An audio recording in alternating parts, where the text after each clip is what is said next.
प्रणाम सभी को। हर रोज की तरह आज फिर से मुंशी प्रेमचंद की रचित कहानी बड़े घर की बेटी, जो कि एक बहुत प्रसिद्ध कहानी है, आप सभी के समक्ष प्रस्तुत कर रहा हूँ। आशा है कि आप लोगों को मेरे द्वारा कही गई यह कहानी पसंद आएगी। बड़े घर की बेटी। बेनी माधव सिंह गौरीपुर गांव के जमींदार और नंबरदार थे। उनके पितामह किसी समय बड़े धन्य धान्य संपन्न थे। गांव का पक्का तालाब और मंदिर, जिनकी अब मरम्मत भी मुश्किल थी, उन्हीं के कीर्ति स्तंभ थे। कहते हैं इस दरवाजे पर हाथी झूमता था। अब उसकी जगह एक बूढ़ी भैंस थी, जिसके शरीर में अस्थि पंजर के सिवा और कुछ शेष न रहा था, पर दूध शायद बहुत देती थी, क्योंकि एक ना एक आदमी हांडी लिए उसके सिर पर सवार ही रहता था। बेनी माधव सिंह अपनी आधी से अधिक संपत्ति वकीलों को भेंट कर चुके थे। उनकी वर्तमान आय 1000 रुपये वार्षिक से अधिक न थी। ठाकुर साहब के 2 बेटे थे। बड़े का नाम श्रीकंठ सिंह था। उसने बहुत दिनों के परिश्रम और उद्योग के बाद BA की डिग्री प्राप्त की थी। अब एक दफ्तर में नौकर था। छोटा लड़का लाल बिहारी सिंह दोहरे बदन का सजीला जवान था। भरा हुआ मुखड़ा, चौड़ी छाती, भैंस का 2 सिर ताज़ा दूध वह उठकर सवेरे पी जाता था। श्रीकंठ सिंह की दशा बिल्कुल विपरीत थी। इन नेत्र प्रिय गुणों को उन्होंने BA इन्हीं 2 अक्षरों पर न्यौछावर कर दिया था। इन 2 अक्षरों ने उनके शरीर को निर्बल और चेहरे को कांतिहीन बना दिया था।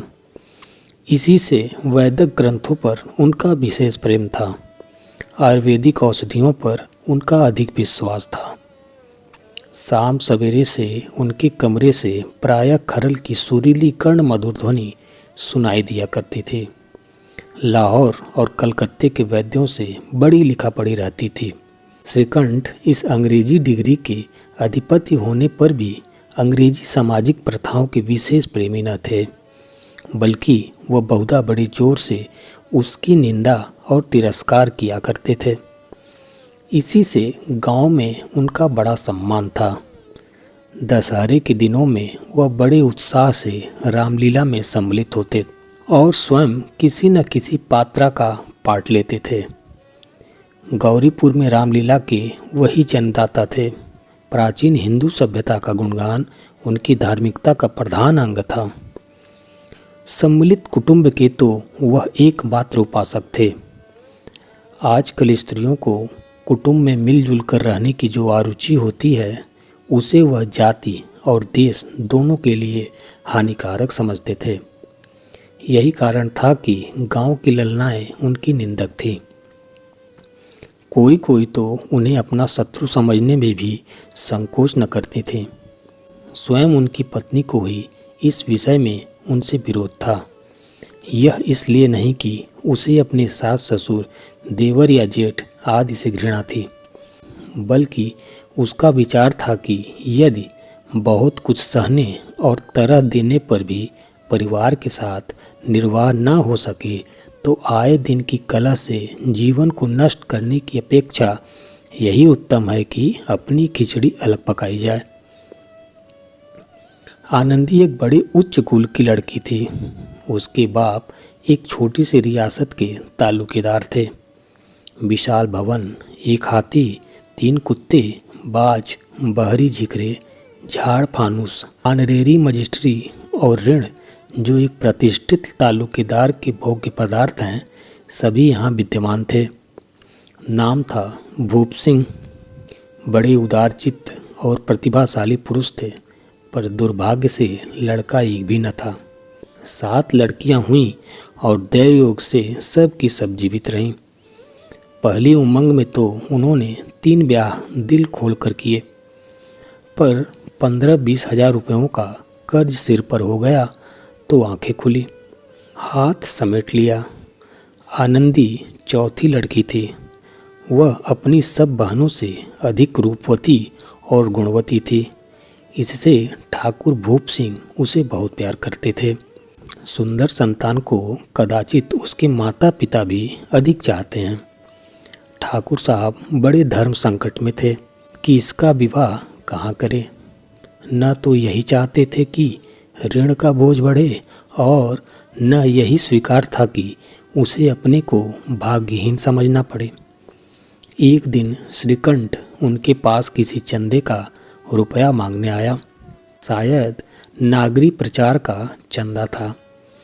भूप सिंह उनके स्वभाव पर रिझ गए और धूमधाम से श्रीकंठ सिंह का आनंदी के साथ ब्याह हो गया। आनंदी अपने नए घर में आई तो यहाँ का रंग ढंग कुछ और ही देखा।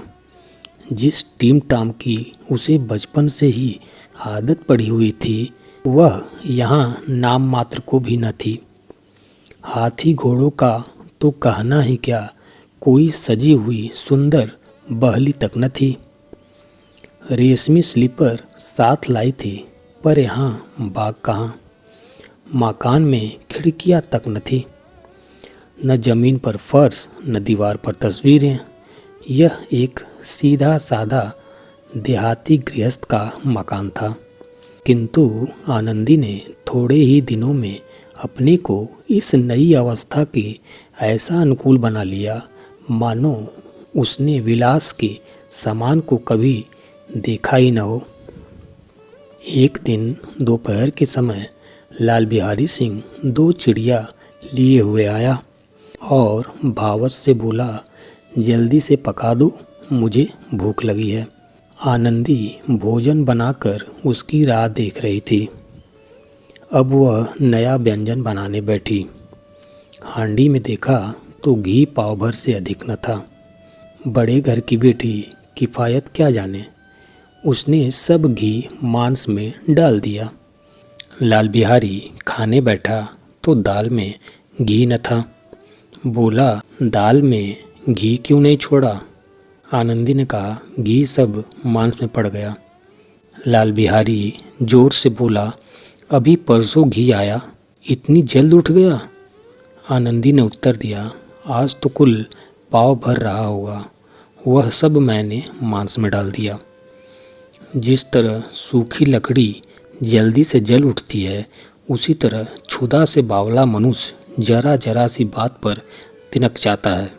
लाल बिहारी को भावच की यह ढिठाई बहुत बुरी मालूम हुई।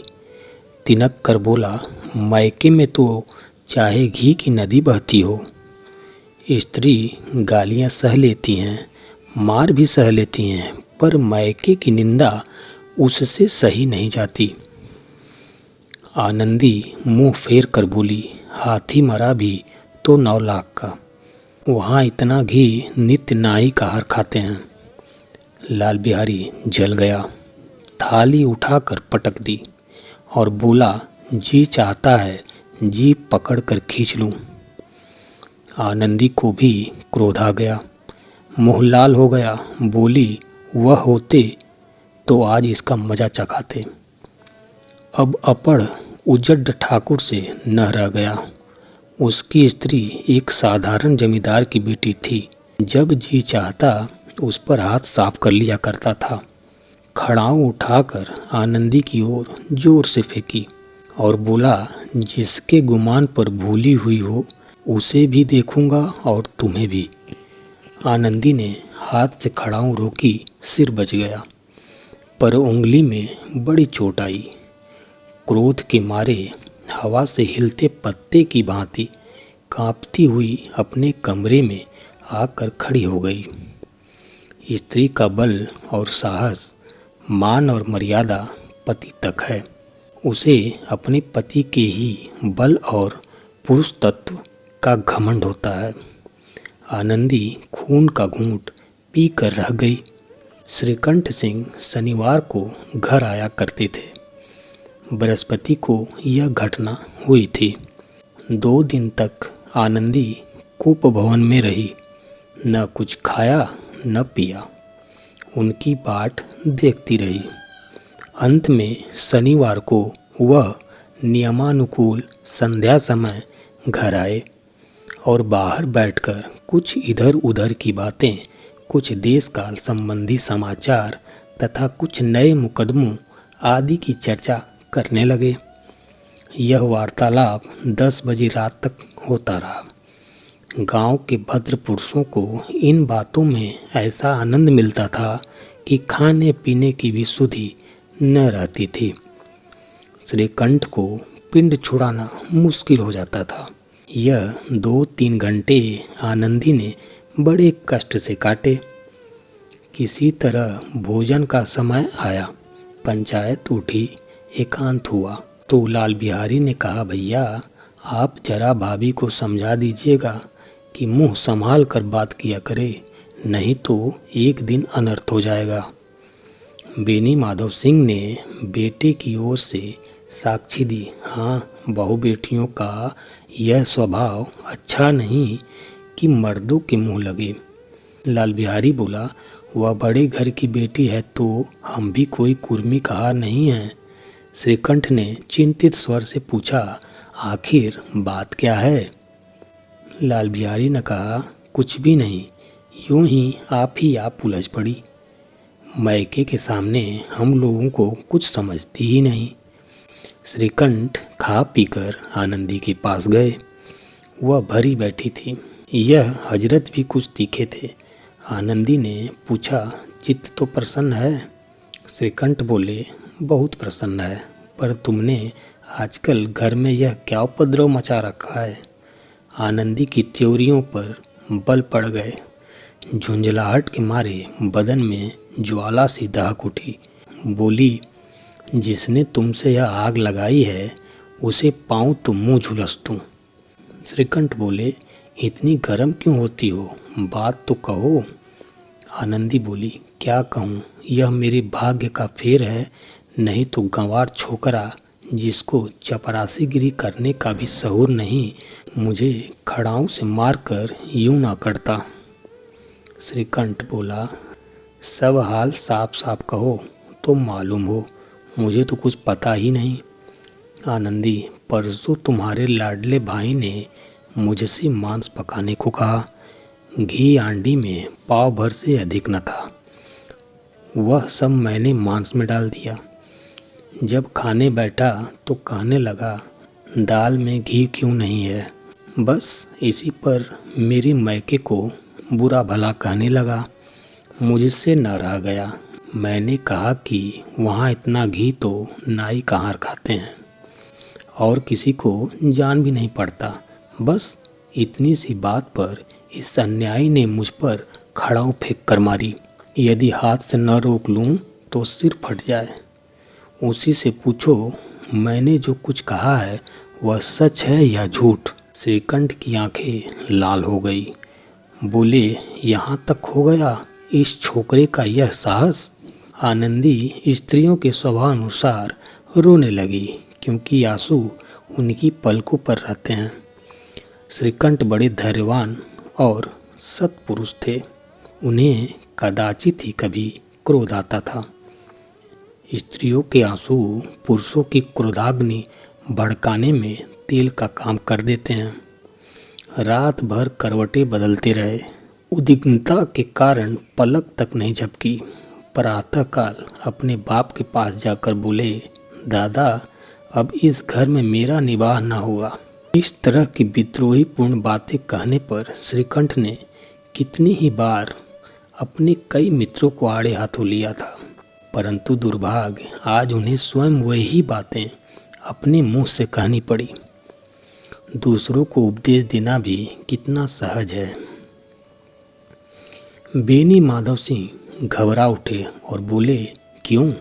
श्रीकंठ बोले, इसलिए कि मुझे भी अपनी मान प्रतिष्ठा का कुछ विचार है। आपके घर में अब अन्याय और हठ का प्रकोप हो रहा है। जिनको बड़ों का आदर सम्मान करना चाहिए वे उनके सिर चढ़ते हैं। मैं दूसरे का नौकर ठहरा घर पर रहता नहीं। यहाँ मेरे पीछे स्त्रियों पर खड़ाऊ और जूतों की बौछार होती है। बड़ी बात की चिंता नहीं, कोई एक की दो कह ले वहाँ तक मैं सह सकता हूँ, किंतु यह कदापि नहीं हो सकता कि मेरे ऊपर लात घुसे पड़े और मैं दम न मारूं। बेनी माधव सिंह कुछ जवाब न दे सके। श्रीकंठ सदैव उनका आदर करते थे। उनके ऐसे तेवर देखकर बूढ़ा ठाकुर अवाक रह गया। केवल इतना ही बोला, बेटा तुम बुद्धिमान होकर ऐसी बातें करते हो। स्त्रियां इस तरह घर का नाश कर देती हैं। उनको बहुत सिर चढ़ाना अच्छा नहीं। श्रीकंठ, इतना मैं जानता हूँ, आपके आशीर्वाद से ऐसा मूर्ख नहीं हूँ। आप स्वयं जानते हैं कि मेरे ही समझाने बुझाने से इसी गांव में कई घर संभल गए। पर जिस स्त्री की मान प्रतिष्ठा का ईश्वर के दरबार में उत्तरदाता हूँ, उनके प्रति ऐसा घोर अन्याय और पशुवत व्यवहार मुझे असह्य है।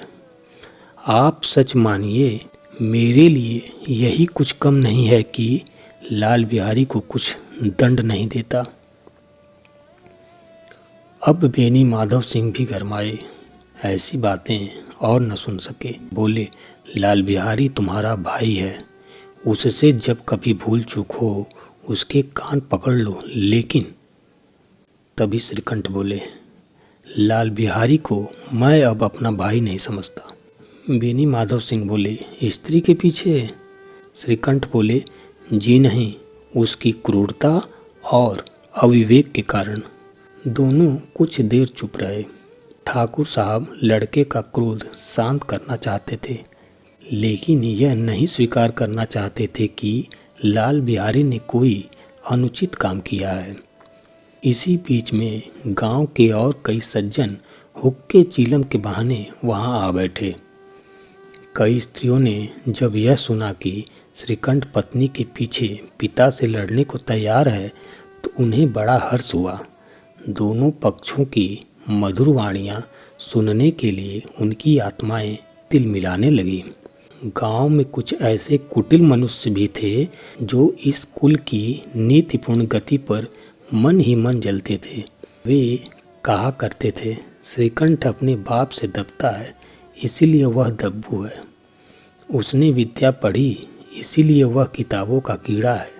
बेनी माधव सिंह उसकी सलाह के बिना कोई काम नहीं करते। यह उनकी मूर्खता है। इन महानुभावों की शुभकामनाएं आज पूरी होती दिखाई दी। कोई हुक्का पीने के बहाने और कोई लगान की रसीद दिखाने आकर बैठ गया। बेनी माधव सिंह पुराने आदमी थे, इन भावों को ताड़ गए। उन्होंने निश्चय किया, चाहे कुछ ही क्यों न हो, इन द्रोहियों को ताली बजाने का अवसर न दूंगा।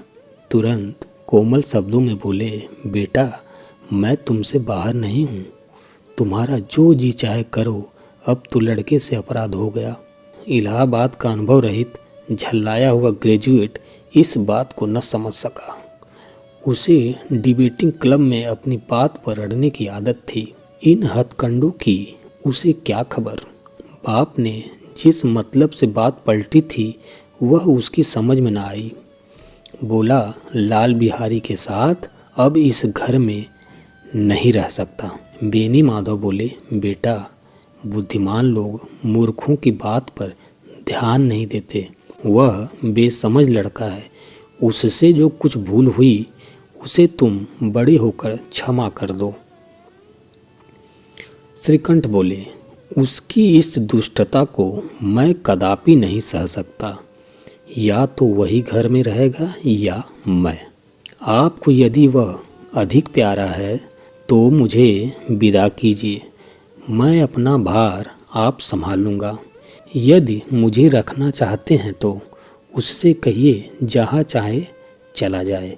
बस यह मेरा अंतिम निश्चय है। लाल बिहारी सिंह दरवाजे की चौखट पर चुपचाप खड़ा बड़े भाई की बातें सुन रहा था। वह उनका बहुत आदर करता था। उसे कभी इतना साहस न हुआ था कि श्रीकंठ के सामने चारपाई पर बैठ जाए। हुक्का पी ले या पान खा ले, बाप का भी वह इतना मान न करता था। श्रीकंठ का भी उस पर हार्दिक स्नेह था।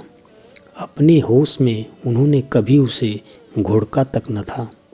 जब वह इलाहाबाद से आते तो उसके लिए कोई न कोई वस्तु अवश्य लाते। मुकद्दर की जोड़ी उन्होंने ही बनवा दी थी। पिछले साल जब उसने अपने से जेठ जवान को नागपंचमी के दिन दंगल में पछाड़ दिया तो उन्होंने पुलकित होकर अखाड़े में ही जाकर उसे गले से लगा लिया था। 5 रुपए के पैसे भी लुटाए थे। ऐसे भाई के मुंह से आज ऐसी हृदय विदारक बात सुनकर लाल बिहारी को बड़ी ग्लानि हुई।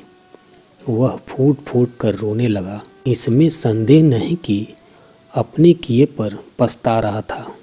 भाई के आने से एक दिन पहले से उसकी छाती धड़कती थी कि देखूं भैया क्या कहते हैं। मैं उनके सम्मुख कैसे जाऊंगा, उनसे कैसे बोलूंगा, मेरी आंखें उनके सामने कैसे उठेंगी। उसने समझा था कि भैया मुझे बुलाकर समझा देंगे। इस आशा के विपरीत आज उसने उन्हें निर्दयता की मूर्ति बने हुए पाया।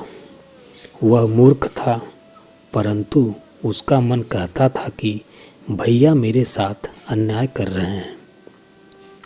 यदि श्रीकंठ उसे अकेले में बुलाकर 2-4 बातें कह देते, इतना ही नहीं 2-4 तमाचे भी लगा देते तो कदाचित उसे इतना दुख न होता। पर भाई का यह कहना कि अब मैं उसकी सूरत नहीं देखना चाहता, लाल बिहारी से सहा न गया। वह रोता हुआ घर आया। कोठरी में जाकर कपड़े पहने, आंखें पोंछी जिससे कोई यह न समझे कि रोता था। तब आनंदी के द्वार पर आकर बोला, भाभी, भैया ने निश्चय किया है कि वह मेरे साथ इस घर में न रहेंगे। अब वह मेरा मुंह नहीं देखना चाहते, इसीलिए अब मैं जाता हूँ। उन्हें फिर मुंह न दिखाऊंगा। मुझसे जो कुछ अपराध हुआ उसे क्षमा करना। यह कहते कहते लाल बिहारी का गला भर आया। जिस समय लाल बिहारी सिंह सिर झुकाए आनंदी के द्वार पर खड़ा था, उसी समय श्रीकंठ सिंह भी आंखें लाल किए बाहर से आए। भाई को खड़ा देखा तो घृणा से आंखें फेर ली और कतरा कर निकल गए, मानो उसकी परछाई से दूर भागते हों। आनंदी ने लाल बिहारी की शिकायत तो की थी, लेकिन अब मन में पछता रही थी।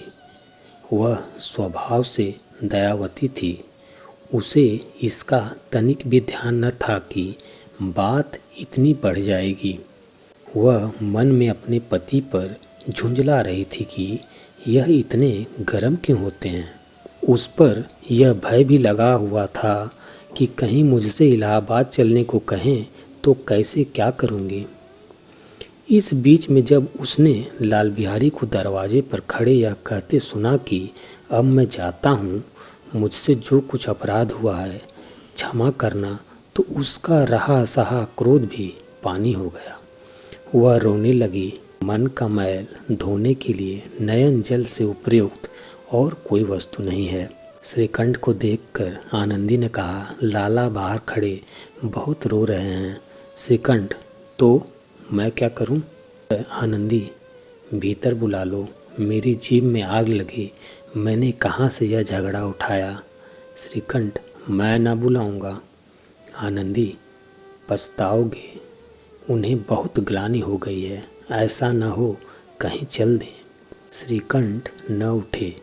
इतने में लाल बिहारी ने फिर कहा, भाभी, भैया से मेरा प्रणाम कह दो, वह मेरा मुंह नहीं देखना चाहते, इसलिए मैं भी अपना मुंह उन्हें न दिखाऊंगा।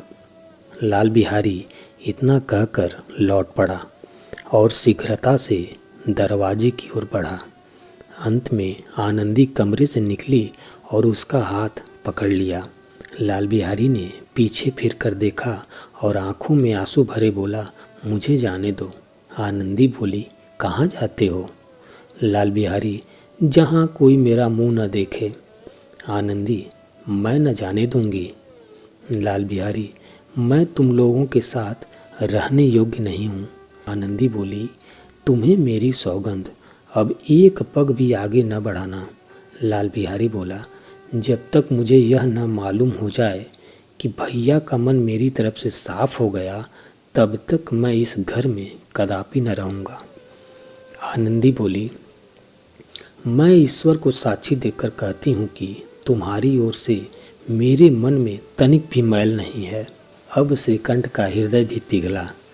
उन्होंने बाहर आकर लाल बिहारी को गले लगा लिया। दोनों भाई खूब फूट फूट कर रोए।